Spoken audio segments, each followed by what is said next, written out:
In this video, we'll look at a scenario that every horse owner hopes never to find themselves in, being forced to haul a horse that's colicking or injured. Often horse owners are reluctant to haul their injured horses for fear that the horse won't be able to stand the trailer ride. In the vast majority of cases, the best thing to do is to call your vet, have a conversation about it, and then just start driving. Delaying the ride is only prolonging the interval until the horse can start receiving proper medical treatment. Keep in mind as well that often in a gas colic, the trailer ride itself seems to sometimes be beneficial.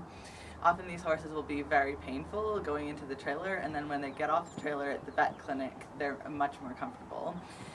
The motion of the trailer and just the ride itself seems to help some horses pass the gas that's causing them to be painful. A colicky horse that's exhibiting signs of abdominal pain, such as pawing or looking at its side, rolling, trying to go down, that kind of thing, should never be tied in the trailer. The best way to haul these horses is actually loose in the largest area available. So a trailer like this one that has dividers, the dividers should actually be tied back. Some trailers have clips that you can just tie them back easily, but if you don't, just push them back. And this one you could tie a rope around here, tie it back, tie this one back as well so that it's safely away from the horse. Or if the dividers come out easily, that's even better. That's the safest thing, because if the horse does go down, if its head is tied up, it could easily injure itself. And if it does go down while you're driving, if the dividers are back, that's the easiest way for the vet to be able to get in and help the horse and assist it to get out when you get there. If you do hear the horse go down in the trailer, the best thing to do is to just keep on driving.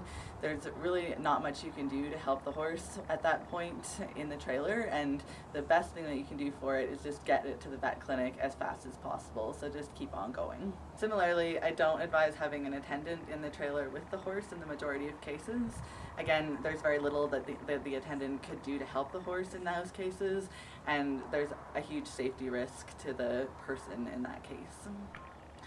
If you have a severely lame or injured horse, it's actually somewhat different. In these horses, it's easier to have the dividers in place so that the horse can balance against the dividers and have something to help them as they're going down the road.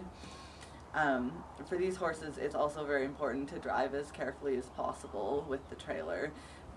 Watching when you're slowing down, speeding up, taking corners, braking, going over bumps, anything like that. Keeping their balance is the hardest thing for these horses, so the most you can do with your driving to help them is going to be better.